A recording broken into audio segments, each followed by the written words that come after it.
Okay, exciting, thank you guys. Excited to be here after all this day where we saw a lot of disruptive technologies and mindsets and approaches and use cases as well. I was asking how much time it's taking today to ramp up a project with a chatbot. And at least in my side, I was surprised that it's 1 week to have something in production. Before, with the Big Bang approach that we used to have 15 years ago, 10 years ago, some companies still have it. It's months, right? So now I think you can see how the technology is being used differently and how we can actually put in operation something very fast. So we're going to talk about that today because when we ramp up people analytics, we need to be conscious of what environment we are moving. So we are going to cover how to design people analytics for your organization from A to Z. And we are going to do it in 2 sections. So we try to do it in an agile mode for you guys, knowing the challenge of being the privilege and the challenge of having the last session. So, and after all the concepts that we have. So what I'm going to do first is to talk about the landscape for a people analytics organization, what is needed to thrive, in my opinion, of what we have seen. Discuss a little bit about the framework needed. And then with the help of my colleagues here, we are going to have a roundtable where we are going to talk about what is the design, the preparation, and how success looks like. Also talk about what is the business value and the relevance that this is bringing to the organization. Okay? This is very important to highlight because without business value and value creation and contribution, as Corny was saying in the morning, we need to change the mindset of cost center or expense versus investment. All right? And this is not just to gain sponsorship, but there is really a lot of value that is there. You can really unleash the power for HR. And this is, of course, something that we as HR practitioners are going to appreciate. Finally, of course, what's next? What will be the next steps and how to accelerate? Okay, so bear with us. So I'm going to give around some minutes first of my perspective and what I've seen so far, and then we are going to go with the roundtable. Sounds good? Okay, you can interrupt me at any moment for questions, but we are going to also open time in the end, so we can address them all together. I think that's going to be more valuable, and I'm pretty much sure that we are going to cover, and maybe we are going to enrich or elaborate more on what our colleagues have been shared during the morning and during the day. All right. So, for the landscape and framework, I just want to go through the following points very quickly. How the people analytics fits in the organizational culture, in each organization. All organizations are different. So let's talk about that. Let's talk about the values that an organization have, and then how you can use them in your benefit to integrate the people analytics discussion, because in some entities it's very new. I'm going to talk, in this case, about my perspective in Schneider. So, sorry. Then let's talk a little bit about business acumen that is pretty much needed. We discovered that it's not only the data part of it, but needs to be really linked to business acumen. Then, what is organic development approach versus an external or a disruptive approach? This is something we will see today because, as you can see, we have new technologies in place, but we also have good practices in-house. Okay, so we have certain expertise that we need to leverage. And finally, I want to talk about the maturity and readiness analysis. Okay, so first of all, for culture is gonna eat strategy all the time.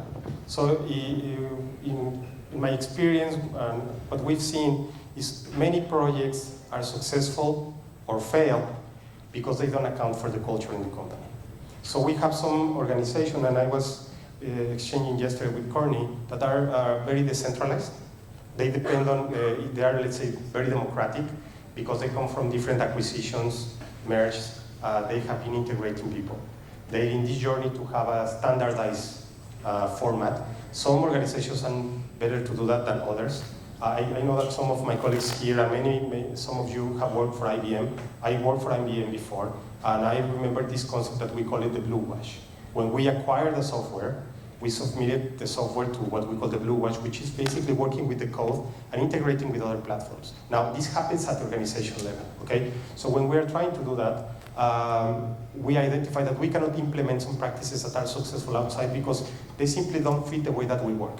And if they don't work, even if you have the best strategy, you see, if you don't tailor or you don't account for your strengths, it's very likely that you are not going to be successful. So here the message is, Play your strengths as an organization, be aware of that, and of course, identify your stakeholders and be conscious of where you are. I think this is something that looks basic, but I don't think this is taken in consideration all the time when we are talking about this type of projects and how we are going to integrate them, how the management system works. Are we an organization that is used to share the information? Are we an organization that is used to collaborate? Or we really have silos, all these small kingdoms that exist? Do we have a transversal sponsorship, yes or no?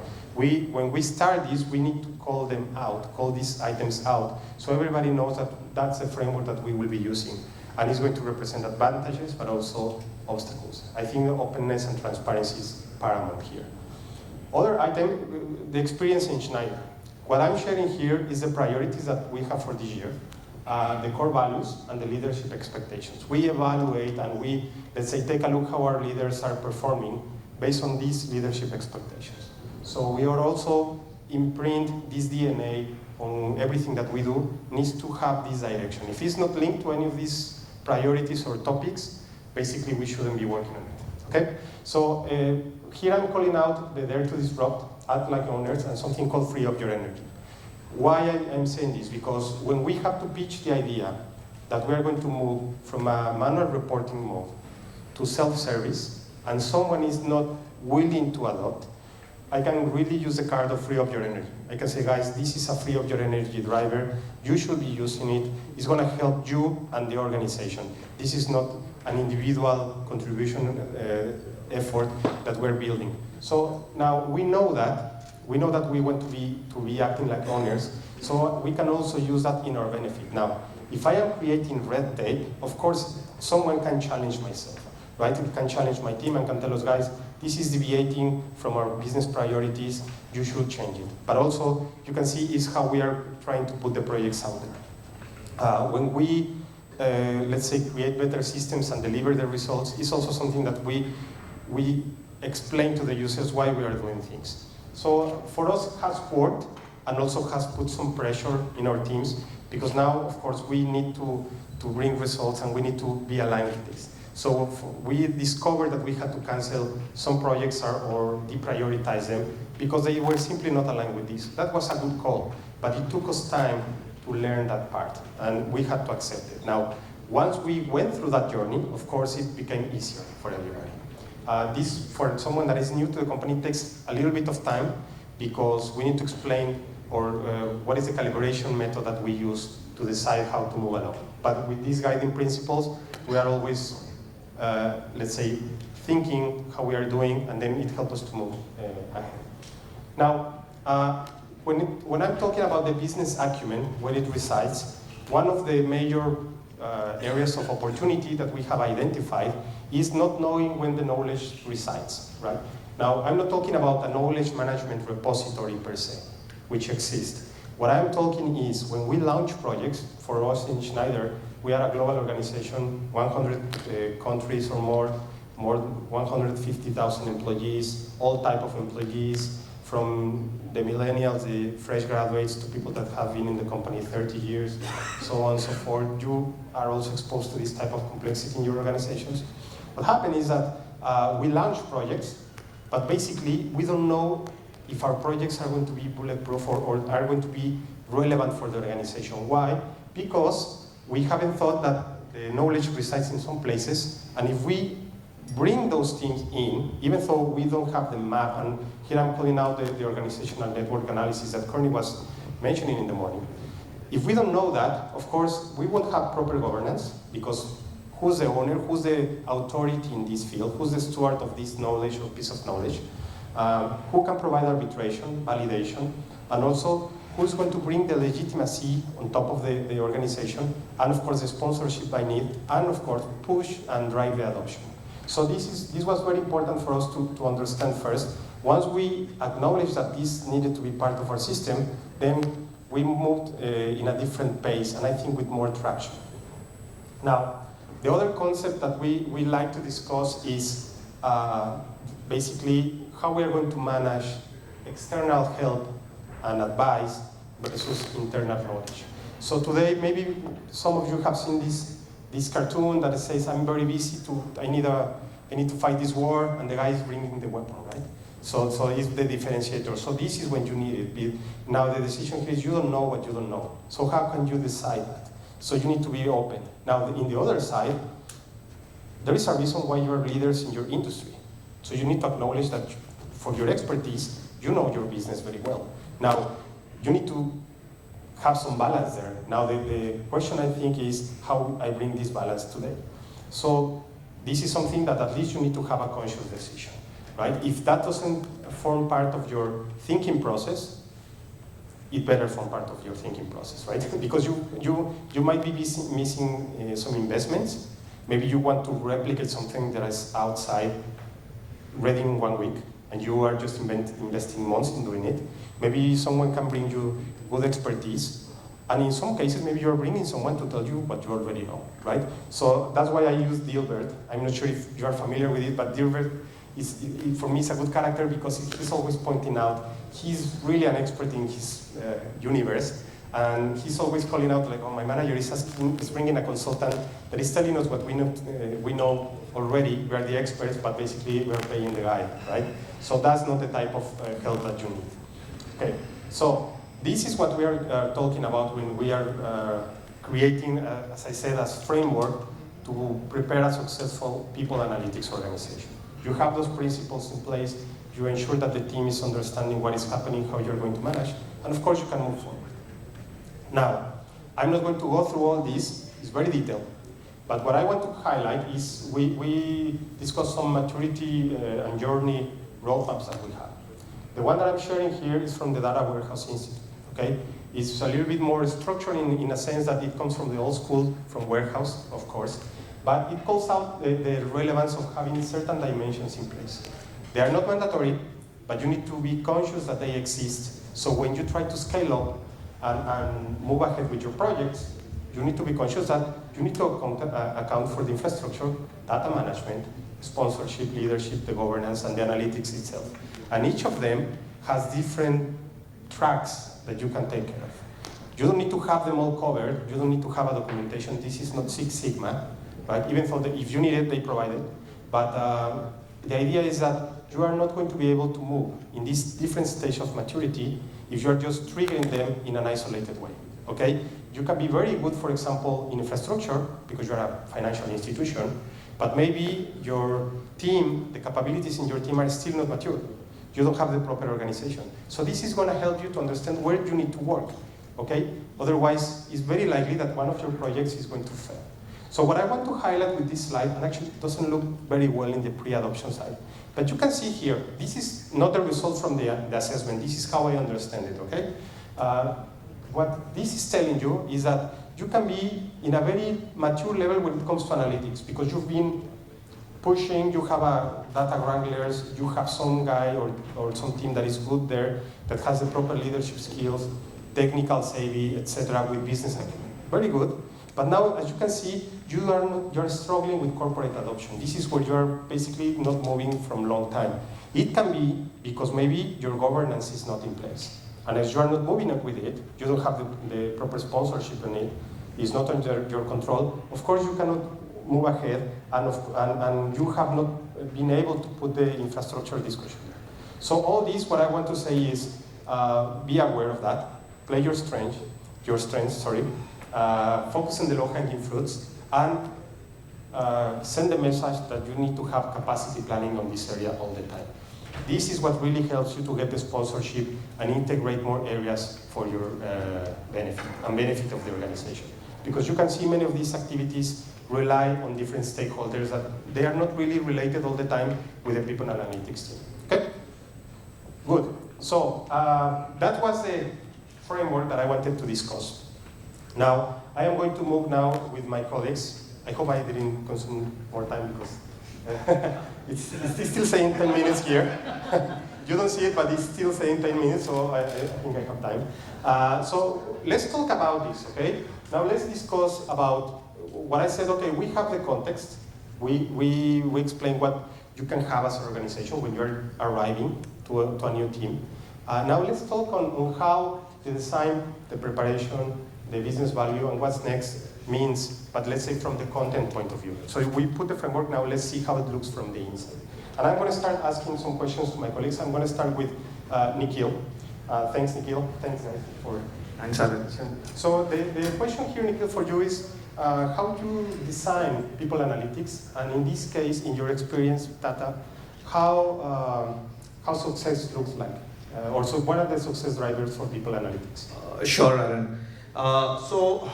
Quickly, let me first give you a background. So we are engineering services organization. So typically we help automobile and aerospace organizations to make better products. So all marquee automobile OEMs are our clients, and similarly in the aerospace business. For us, so being a services organization, again, it's all about people, right? Everything centers around people. When we had started re-looking at what has to work for us in terms of analytics, we essentially came out with 3 simple levers on which our analytics practice has to be kind of centered around or anchored around.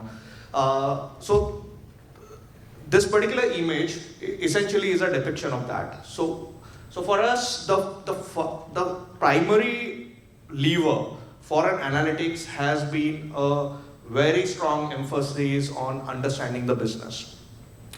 The thought process that we run in terms of people analytics is, unless and until your analytics is centered towards the business and is centered around solving some specific business problems, it is not going to work. It will just be some data of employee being hired, being retired, in some life cycles, being promoted, being treated, all the different, unless and until it is centered around to a business problem, it will not have a sense. So the first lever is that. The second lever, what we essentially do is we also bring in a lot of elements about the nuances in the business. So for example, our business is structured into 3 or 4 lines of business units, what we call it, right? Now each line or business unit has its own nuances. They have their own people problems, they have their own customer, the way they run the business, the way they deliver the business, or the way they measure the business. Unless and until your analytics is suited for those nuances, you would not ever have a buy-in. So it is not that one single framework will essentially come and fit in all. We have to keep that in mind. The third is being in an HR function, and a lot of things that happens in an organization would essentially run past the HR function, right? The imperative is that we have to keep a tab on the future outlook of what's happening and bring those dimensions into your analytical reportings.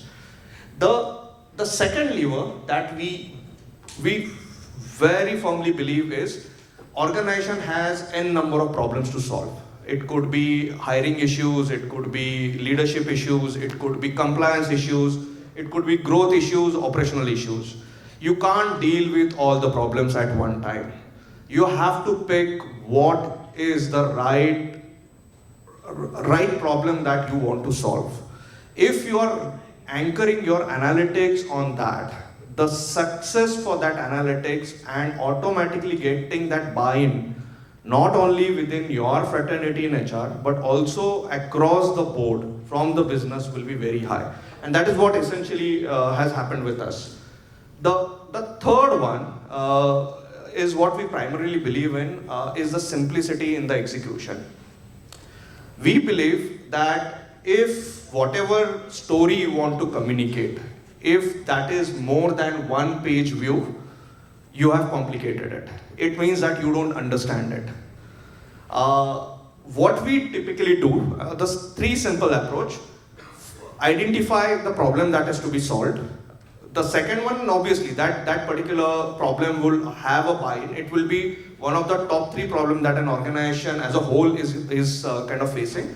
The second one is you do a very intensive research in identify what would be the right metrics to essentially depict how good, ugly, bad the problem is. and what could be the potential actions out of that problem, or what the insights you could get. And the third thing is the simplicity. Once you identify the measures, the simplicity that any layman who does not even understand the organization, who does not even understand the business nuances, is able to pick up from that analytics. Super. Thanks for that, Nikhil. Now, we were talking about design a successful organization, right? And I think you mentioned about make it business relevant. From that perspective, Shavir, maybe you can share with us how success people analytics looks for you, and how they translate to the organizations. Sure. What I'm going to do is I'm going to build off what Nikhil already spoke of, right? So success at the end of the day in analytics for me really is that your analytics is nothing more than a means to an end. There needs to be an end. I mean, it's an important means, no doubt about that, but it's a means to an end. There needs, at the end of the analytics, at the end of the rainbow, there needs to be this program, this imperative, something that is going to actually probably enhance the employer-employee contract in some form or the other, right? Enhance the talent experience. If not, analytics is counting for naught, right? It's like me playing with G.I. Joe toys and cars, right? I mean, it's a lot of fun, but at the end of the day, I'm not going to achieve anything. Analytics should be looked at like playing with Lego. I mean, you're constantly building something. Probably if you're not liking how that's shaping up, you can tear it back down, start again. But at the end of your entire process, there is something that you can put into your cabinet of sorts, right? Now, if that's important, right, and if that's what analytics is meant to do, therefore, where should really your analytics sit, right? I'm going to take a little bit of an analogy with regards to, if you think about the 1990s and all, right, when your CIO and your technology roles basically came into play, right? Your CIO typically reported into your CFO, which basically meant that it was looked like at a cost center, right? It was a cost investment, there was an ROI looked against it. If you think about the 2000s, your CIO actually reported into the COO, because back then IT was playing the role of operational efficiency, so on and so forth. If you go to any organization today, your CIO reports into your CEO. Because digital is driving industries, it's driving the business at large, right? And if you take that same analogy back into HR, your HR analytics team or your lead or whoever's driving that function for you needs to be sitting at the table with your HR leader to understand literally what is the priorities which are important for your HR organization. But that alone is not going to cut it, right? And I'm going to go back to my analogy of CIO and the IT teams of sorts, right? I mean, so while you have a CIO function, each business unit and all will also have people who are driving digital or thinking digital for those relevant business units or processes or functions, so on and so forth, right? You'll have someone in marketing who's driving the digital agenda, so on and so forth. Similarly, like that, I think what's needed in the space of HR analytics is a mindset, a culture of thinking data first, right? Data first before everything else. And how is data going to help you drive probably an imperative, right? So for example, I today look after inclusion and diversity, and I have someone in my team who focuses on analytics for the space of inclusion and diversity, right? Because at the end, you need such similar implantations of sorts in every function. Now obviously that's not going to be possible all the time, right? You are sitting on, let's say, an organization which is not as millennial, not as young as you would like it to be, right? But I think that's where your future of the workforce, right, or how work is getting reorganized is coming into play. You think about digital, what it's doing is, it's breaking those traditional silos, those traditional hierarchies. You're having opportunities wherein you're forming collaborative informal hubs. The kinds of workforce models are changing. You have crowdsourcing, you have agile, and all those approaches wherein people are moving from project to project and working on things for you, right? What all of this is leading to is allowing for a digital exchange or a talent exchange of sorts, right? And I think it's imperative for organizations to be able to tap into such approaches to literally democratize these skills and cross-pollinate from across functions into all parts of the organization, right? So success in people analytics, I would anchor it to that. I'll just take one more moment and I'll just anchor this to, if I basically just anchor to in the space of inclusion and diversity, right? I'm going to take an example of a function which I'm working in right now, right? So Accenture took a bold goal of 50-50, which basically means by the year 2025 it'll be 50% men, 50% women, right? That's obviously one of our I&D prerogatives. We're also working in other spaces. But now if that's meant to happen, how can analytics help you achieve something like this across the board, right? So we have things like a gender simulation system of sorts, which basically means, basis my trends, right? I mean, since I need to achieve 50-50 by 2025, I need to be progressing on a year-on-year basis. So every year I have targets. Now, if I know that this year, let's say my trends are showing me that my attrition is going high, it allows me to rationalize or optimize my investments, let's say in the recruiting space, so that I'm able to still achieve the target, right? So something to that effect. If I take another example, if I take about benefits, right? In the year 2017, before the Indian government made maternity leave 26 weeks, right? Accenture went ahead and made that 5 months with about 22 weeks on NASA. But that again, there was numbers, there was analytics behind that, right? I mean, we did an entire analysis against our returning mothers attrition, cost of attrition, what is that meaning in terms of, some sentiment analysis, so on and so forth, right? Or something as simple, right? I mean, Animesh and the other gentleman earlier were talking about recruiting, right? Something as simple as, let's say my recruiting mix at a particular career level is not that great, right? I mean, so you're saying, okay, so why? And by the way, on a side note, right, asking questions like why, how, what, I think there's a genesis of beautiful analytics. I think that's where all analytics starts. But supposing if you're asking that question, why, right? I mean, is it because of sourcing, not enough women are applying? And then if that's what your data is showing you, it actually boils down to saying that, okay, maybe my job descriptions are very gendered. Can I do something about my job descriptions? Or maybe the women are slipping up during interview stage, and therefore, do I need to have diversity in my interview panel to ensure that that kind of slippages are not happening?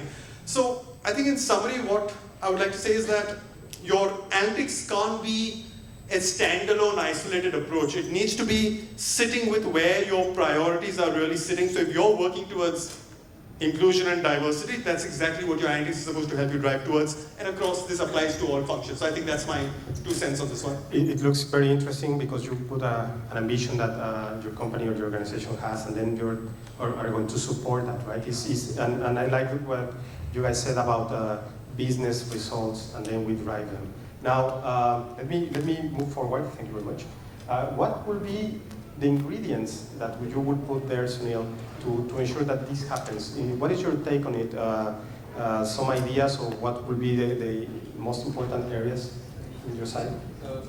Thanks, Alan. So the most important piece here, when we look at the key ingredients, is have we defined what we're trying to solve for? What is the data which is available with us? Who's the consumer of that information? While I like the Lego example, so I would encourage that there has to be some playfulness with what's available with you, but at the same time, until unless there is a consumer who's going to be actually asking for that information, doing analytics just for experimentation may not be good enough. However, I would say that creating the right hypothetical questions that you're trying to solve for, is it aligned with the business problem that we're trying to solve for? Is it helping the organization move forward or challenging the organization and the thought process in terms of what have we been standing up for? Does that hold value? Does that still stay true to the things or not? It will be a bit of taking risks. And I go back to the first example with Dr. Gangopadhyay was talking about a dog crossing a road. I think you spoke about that, and Dr. Gangopadhyay talking about if I need to cross a road, I don't look left or right, I just cross the road. So you do need some bit of that risk taking to say, let others figure out that I'm on the way and I will cross the road. And if you're in Hyderabad, Courtney, you may have experienced in Hyderabad, people don't look left and right, they just raise their hand and expect that it is going to apply brakes as far as the vehicles is concerned, because I'm so consumed in myself. So I think it is about a bit of challenging and continuously asking what is it that we're trying to solve for, keep testing hypotheses, keep going back and speaking to the stakeholders, because unless we get the stakeholder buy-in, it does not stick. And if it does not stick, it becomes extremely difficult for it to stay. And I think diversity is the flavor of the day today. We've been doing some fundamental work in terms of, how we were working with a global organization. This is one of the Fortune 100 companies where we worked. And the question which the CEO was asking is, are we spent as far as our diversity and inclusion efforts is concerned? So the question he was asking is, for the past 5 to 6 years, we've been investing a lot of management time and mind share on this topic. Is it really yielding the outcomes that we are expecting, right? Simple question. First response that we got was, in terms of numbers, there is no movement, right? But then when you start to dig deeper to say, is it really, at where are we seeing women losing out as far as the numbers is concerned? Senior levels, absolutely low numbers, which is where you are creating role models for women to get excited to join a company and continue to stay with the company, right? And this organization, I've not seen so many organizations which start at a 75-25 female to male ratio. And when they went to the senior levels, it was completely reversed to 25-75. So you had to very consciously go and talk to the CHROs of different organizations within this company to say we are systematically doing steps which is cutting down the numbers by the time they reach senior levels. First and foremost, the promotion percentage of women in this organization at the first 3 pay grades was dropping 50% from grade A to grade B and grade B to grade C. I'm just giving live examples, right? So what that did was that 70% automatically was sitting at 60%.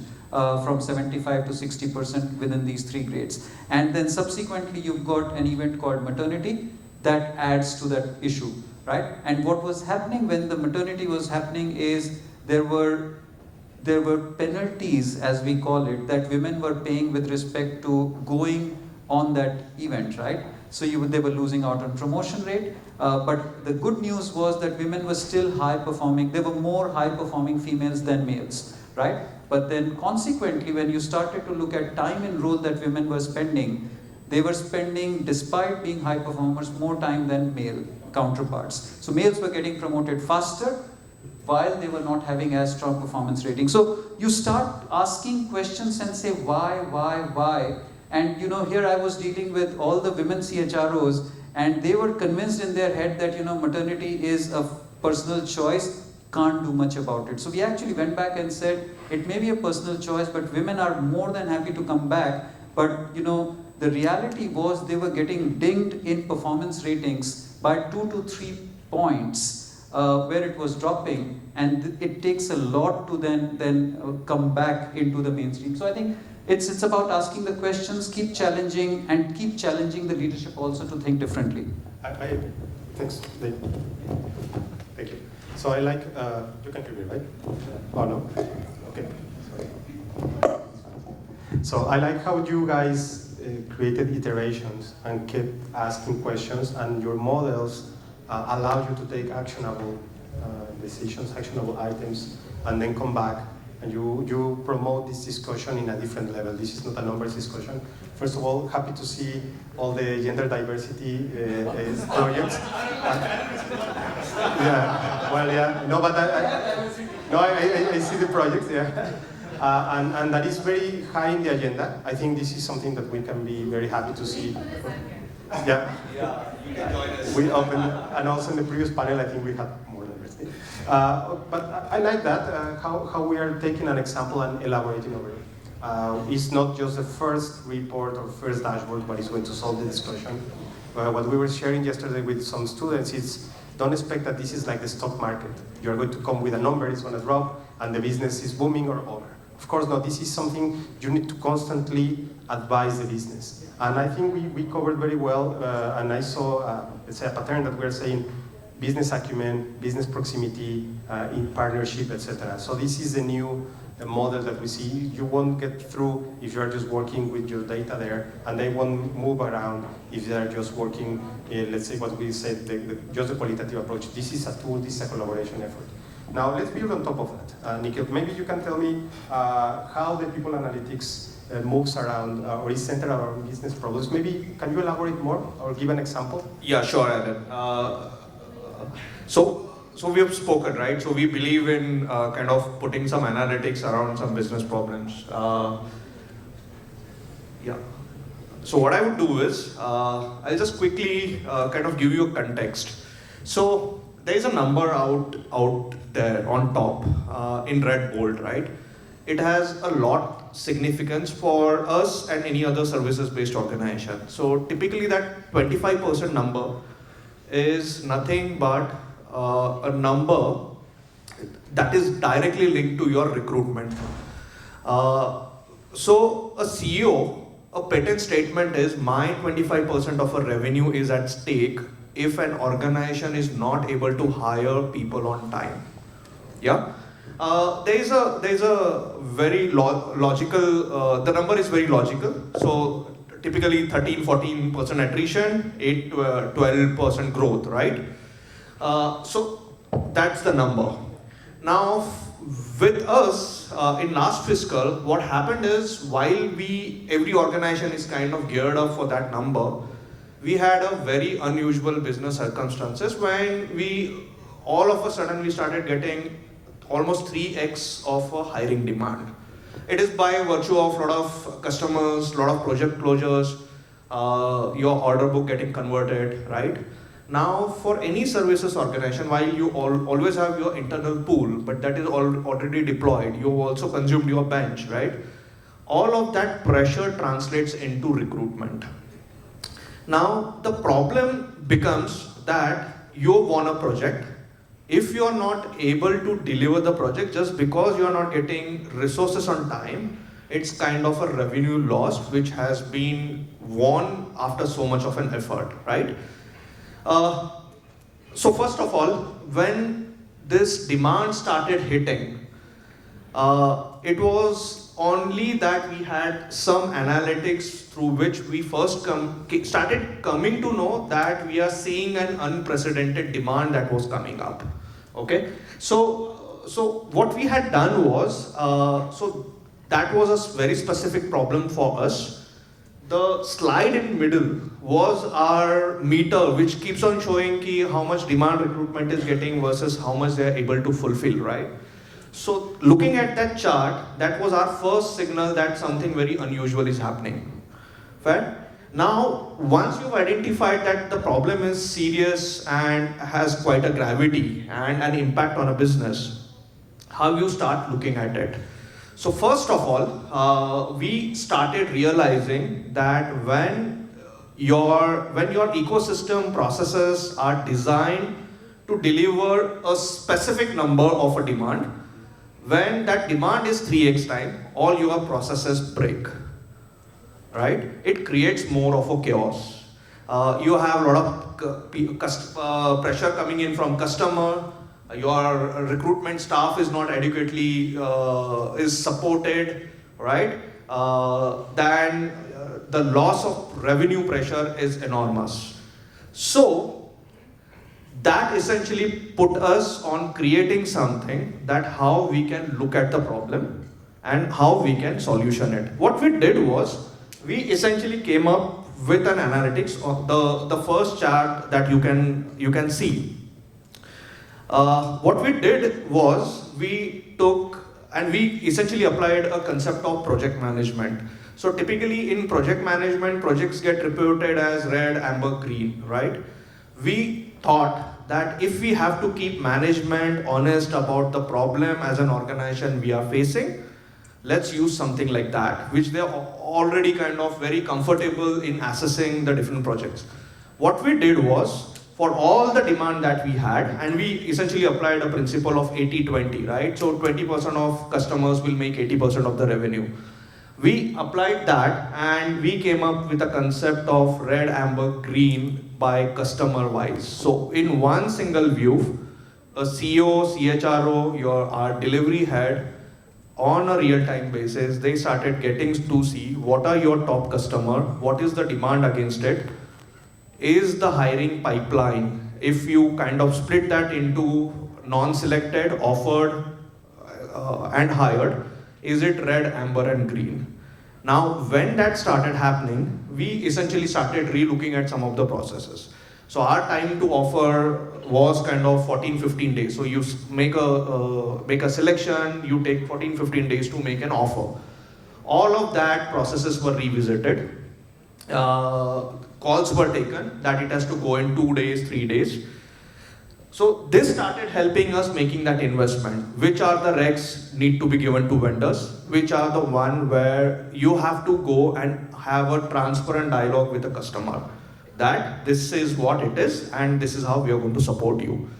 The third thing, like I said, what happens is in a chaotic environment, even if you take some call on the process, right? So for example, we took a call saying that the offer to selection has to go up or rather reduced to 2 days. In its own time, all of this metrics, they sleep. The slippages happen, right? Because people again get buried in day-to-day life. So what we also came up was something like that in the third chart. That whatever are your processes, you don't see it at one point of time, but you see as a trend over past few weeks. So you get to see what have you committed in front of the sponsors, are you delivering against it? Yeah, so this is basically a simple example that probably we thought we could take here and just to talk about how essentially you can leverage analytics and have everybody on the same table and talk about it. Sounds great in terms of addressing again a business problem. Okay, so two ideas we've discovered or we saw so far is you have a problem that needs a response. The business is coming with you a problem, but also you are unveiling situations that need to be addressed, because as we saw in the pipeline discussion, we think that it's just hiring more women for the gender diversity business case, but it turns out that there are more things there, right? So how many women is taking leave that they don't feel compelled to come back to the organization? How many female employees are leaving because they found the competition more attractive in certain areas, or we have some problems there. So without that, I mean, this is something that we managed to get through with technology. I think we are there today. Now, I am going to change a little bit just to reinforce on the technology part. And Shavir, what is your take? Now we know where we can get today with technology and HR, but tomorrow, what do you think is going to be, what's next in this area? Sure. Let me just help you with the slide. So, let's have some fun. How many of you all have seen that first movie in the left-hand side corner, Gattaca? It was the late 90s. It was a sci-fi flick. It was basically about your genes and how they determined your space in society, like what you could do, what you couldn't do. Show of hands. Okay, very millennial audience. Okay, please tell me. Okay, so basically, you have something today called CRISPR, which is basically a gene editing technology, which basically means you have coders at MIT who are sitting and writing code, which can be uploaded through a virus into an organism, and that can be used to treat, let's say, fungal infections or congenital blindness, so on and so forth, right? Terminator, please tell me you all have seen Terminator. Yes, thank you, go on. Yes. Yeah? Now the interesting thing about this movie, when this movie was conceptualized, robots were exceptionally dumb. They had very narrow tolerances, so basically the environment around them changed even a bit, they would fall over. Today you have things like Boston Dynamics, and I'm sure you've seen those videos all over the internet, which basically those robots are moving at exceptional accuracy, lifting heavy loads, so on and so forth. Yeah? Scary. Okay, what about Pierce Brosnan, right? In 007, one of those movies, he was driving his car, sitting in the back seat with a mobile phone. Yeah. Today you have things like car to connect to cars and all, which allow you to remotely start up and shut down your car, or you can remotely have your car park itself as well. What about that last one, Her? Yeah? Now the interesting thing about her is, typically what you see in the movies is where your artificial intelligence and robots are out there trying to kill humankind, right? Now in this one, he actually falls in love with his operating system, right? And probably the thing was about, probably the operating system is denoting more empathy and listening skills than our better halves do. Don't tell my wife I said that. Is there a bit, right? Now you're telling me, Shavir, come on, talking to the internet. Now, 2 years back, if I asked you what was the dominant way of communicating to the internet, what would you say, right? You would say probably scrolling on your mobile phone, clicking, so on and so forth. Today, with your Alexas and Siris and so on and so forth, people are already talking. I think you mentioned Hanson Robotics, Sophia. Sophia has skin, which actually feels like skin, and there are motors behind the face. So when she's actually talking, it feels she's actually showing emotions. So what's the big deal, right? What does it mean for us in HR at the end of the day, right? Today there are 100 Sophias, tomorrow there'll be 1,000. Before we know it, there are going to be Sophias all over the world, right? What's happening is, with technology, if we have imagined it, we are creating it.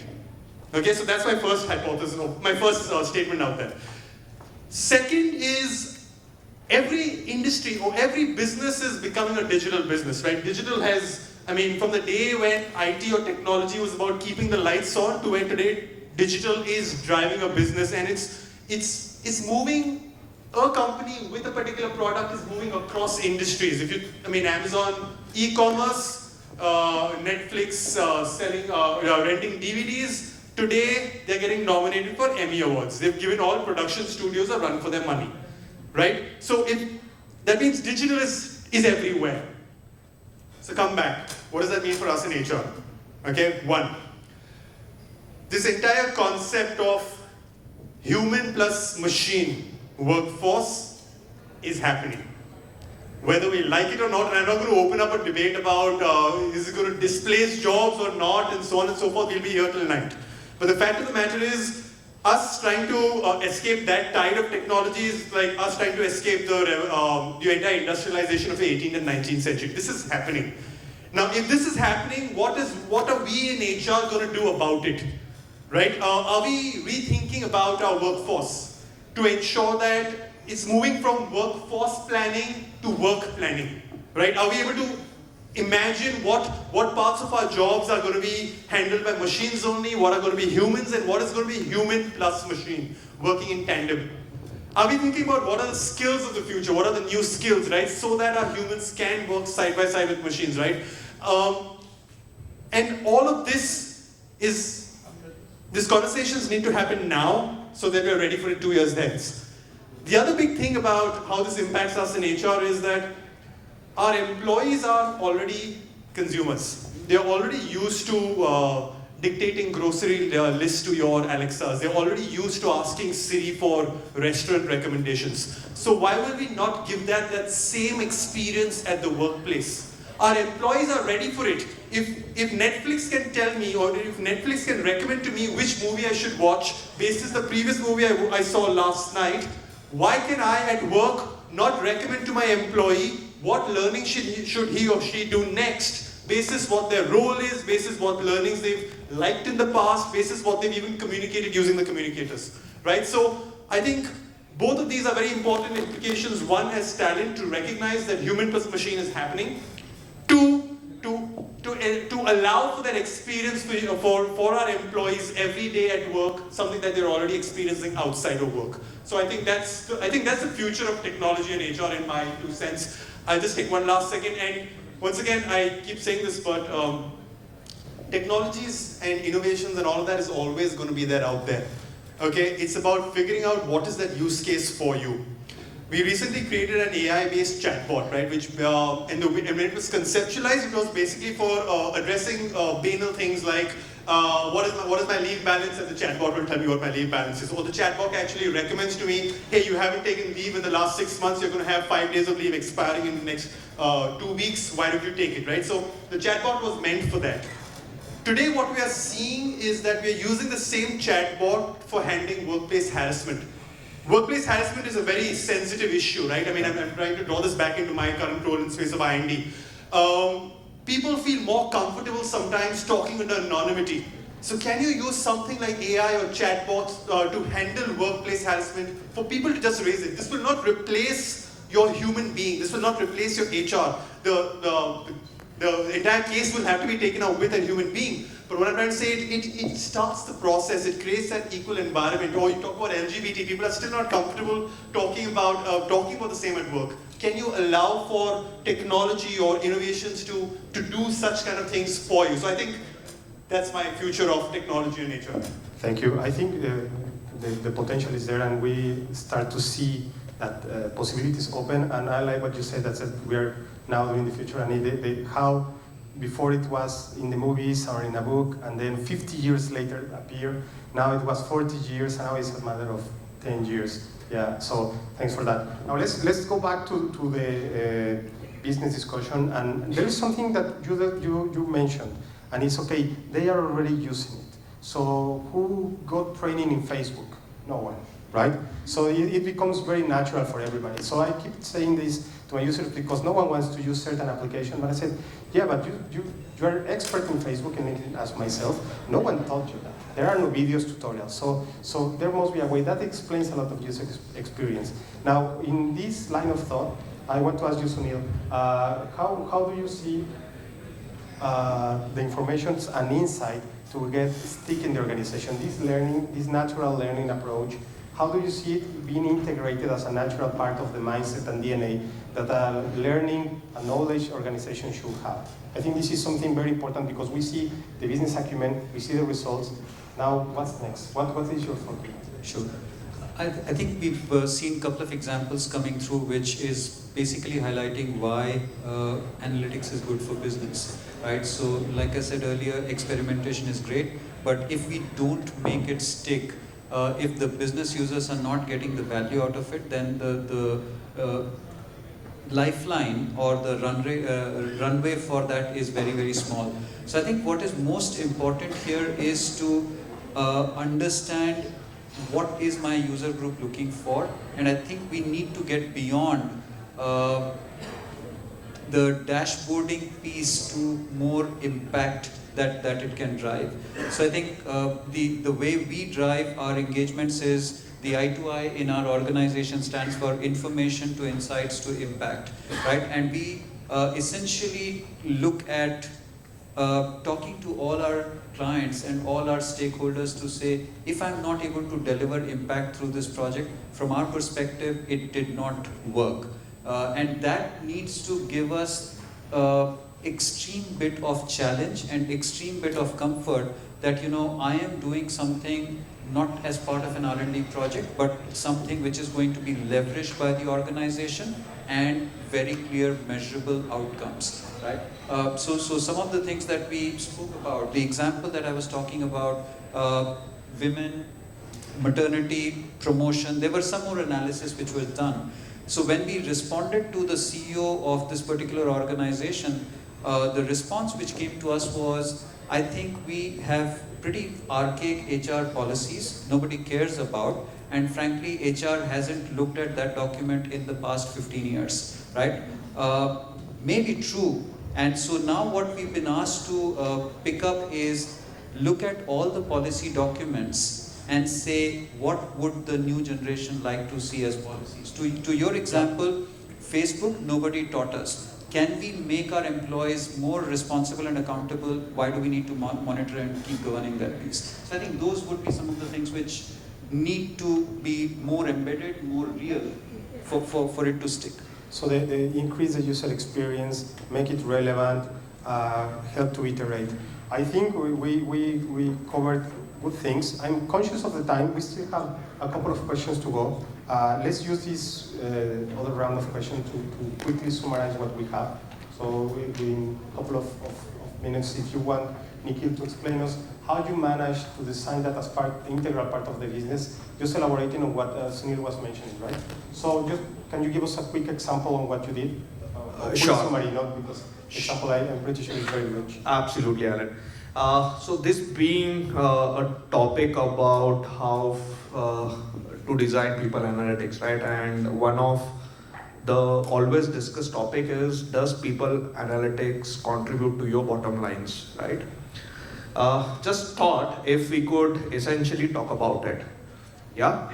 Now, this is something that we had created, which essentially gives us a full view about how people, the processes that run across them, we hire them, they would retire, they would get mobilized, they would go on leave, they would come back from leave, how the impact of that movement comes onto your bottom line. So what we have done is,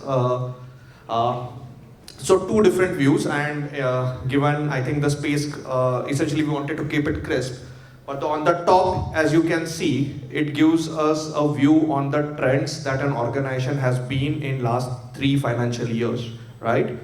At one single view, it gives you how your population was structured, how many people, and the data is kind of dummy in that, but it gives you the attrition, what has happened, what was the span, and all of that, right? The table onto the bottom is nothing but it essentially pulls out all your standing workforce. It considers all your employee movement by the virtue of hiring, retiring, separations, mobility, people going on leave, and it comes in and starts predicting what would be your impact on quarter and financially. So with this, you are creating a program, a model that is becoming integral part of the management system, and then basically you are merging these two worlds, HR, finance. Absolutely, Alan. So okay. What we had done was, and again, every organization runs, in our case as well, all of this were running in silos. So what we essentially did was, we took a control of it and made it sure that this becomes a central repository for anybody to pick up numbers. So that way, yeah, it came into a running practice of getting it reviewed every week. Then we can elaborate on that. Thanks for that. I think this is a good example of how we bring it, and then it's going to be there for some time, and it's going to evolve with the business, right? Now, let's, thank you, Nikhil. I have a couple of questions for you.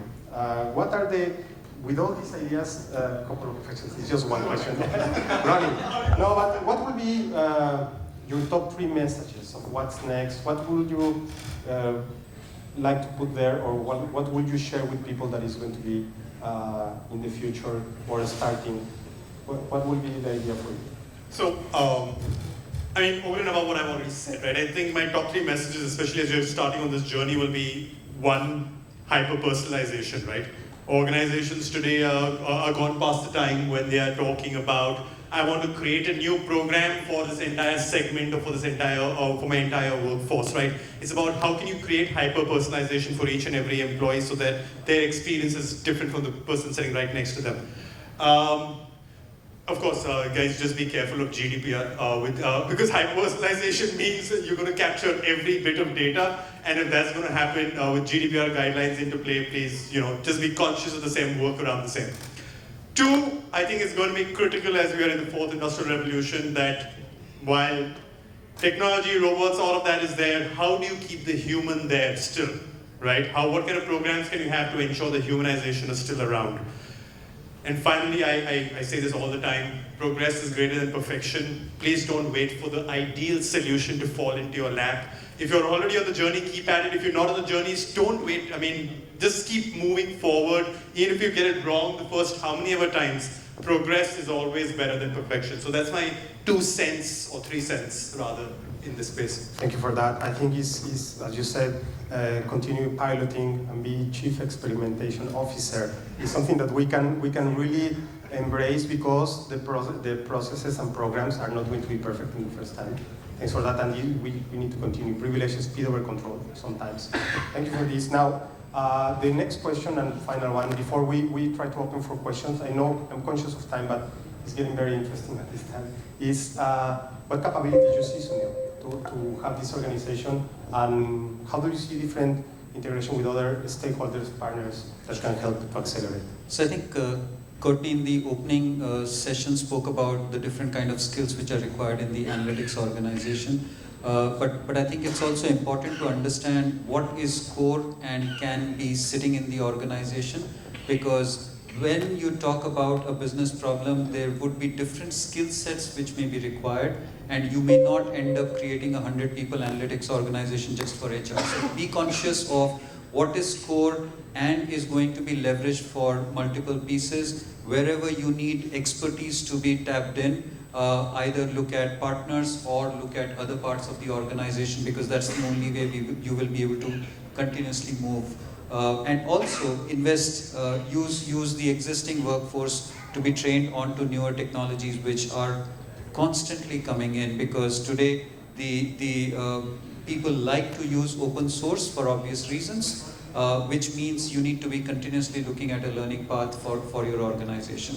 You don't necessarily need to hire PhDs to solve business problems, but then if you really have them, do you have defined stages, experimentation, and all of those pieces that they can contribute in? Because if they are not engaged, they are not going to be useful. So I think I would say it has to be right mix of in-house and external, as the case may be, because that's the right mix. And I'm not saying do one or the other more than required. Yeah, conscious decision, and I like what you said about the GDPR, because it comes back to the maturity model, that you can move ahead, but you need to be conscious of that, as well as you need to be conscious of how you're standing in some areas, and based on that, take your decision. Okay, with this I want to say thanks to my colleagues. We can open for questions if we still have a couple of minutes, or if you think that it's okay, we can wrap up, because we are just in time. Thank you very much, guys. I appreciate.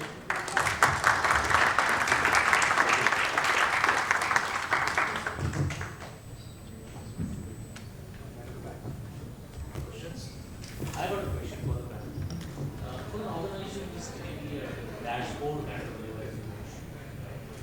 So I think we take a first step, and my first step is going to be very crucial, because if you're not able to demonstrate initial success, then probably getting the investment, money, support could be a problem. So any kind of a recommendation or recommendations in terms of how one should actually approach this? So I can take that, Makran. So dashboards is the basic reporting part that we talk about. But at the same time, what analytics can do is, if we create ranges within that dashboard to say, how do I determine which parameter is going above or below? Most of us have gone to an ICU, bad example but very relevant, right? How a doctor or a nurse manages a patient is by looking at the parameters, because practically it is impossible for them to be constantly inserting a thermometer or a BP machine and so on and so forth to check when the patient may be at a critical stage.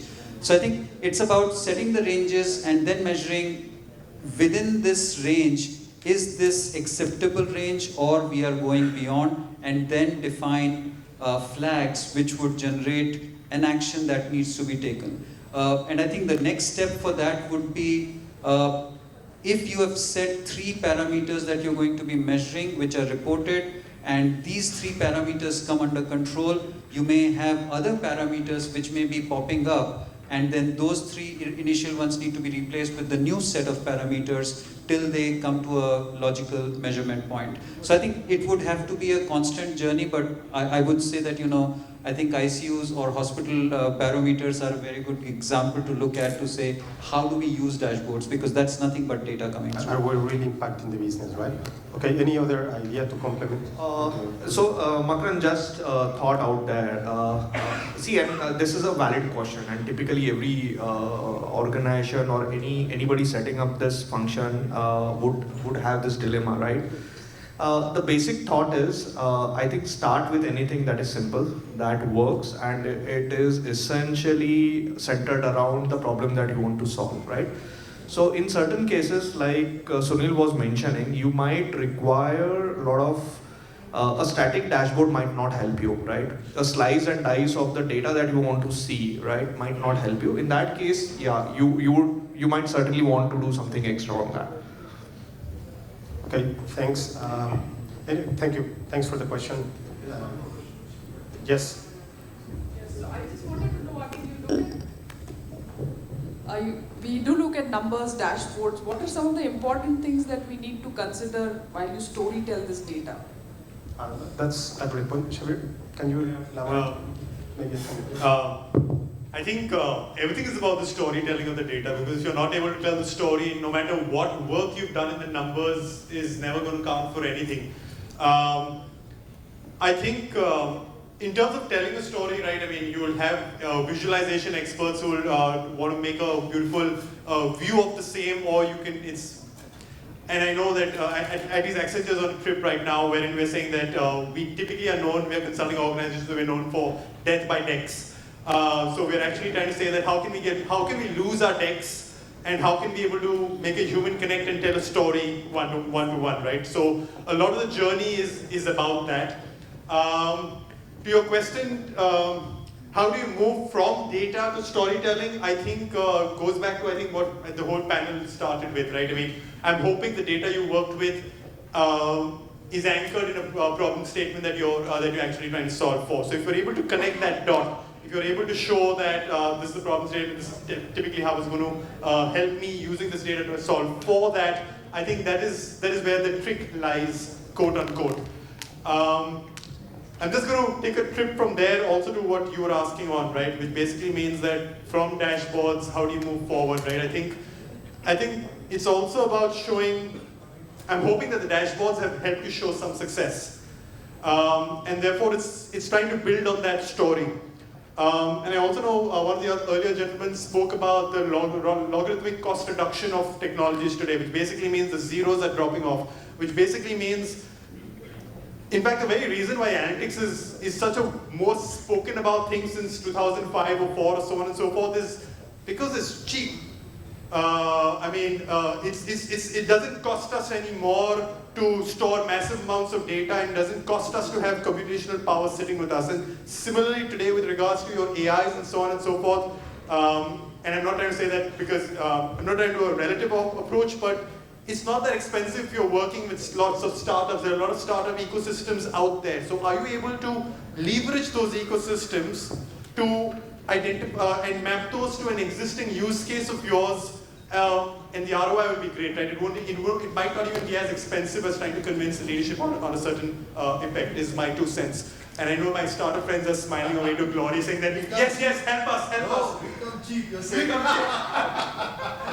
come cheap. They're not that. We didn't practice this, by the way, guys. So I think on the storytelling piece, one more piece I'd like to add is somebody made a statement, HR needs to have a seat on the table. I think we should be done with this statement because we've been talking about it since at least I started working. We need to understand, when we are sitting on that table, what is the business guys talking about? Do we understand what are the pains? Where are we investing? Where are we losing money? What is the growth story which is going to enable? Pick that storyboard and then start working with data. It will help you to look good, right? If we can do that connect, you've arrived.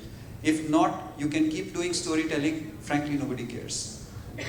To finalize on that question, I'm not sure how we are on time, but I will add as guiding principles or mantra the so what factor. Okay, so what? If I know this or I don't know it, so what? Then knowing what is the compelling reason to act. Okay, and with that, I think you can elaborate and ensure that the people that is working on the business cases can actually bring value to the organization, and they will bring whatever is needed. It's going to be in the form of a dashboard, on a table, on an alert, or a graphic, etc. But if you add those two components, and I think this is critical for the new generation of data scientists that are just coming fresh with all this technical knowledge, but they haven't been exposed to the business in that way, or from that angle. I think if you add that in your thinking process, you'll be fine, because the responses will come naturally. And then how you present that story, okay, then you are the expert, right? Now, if you are just answering those questions, then you will be good, okay? So I hope we answered your question, or your questions, guys. Thank you very much. Thank you. Appreciate it. Thanks to my colleagues in the panel. Thanks, Aaron.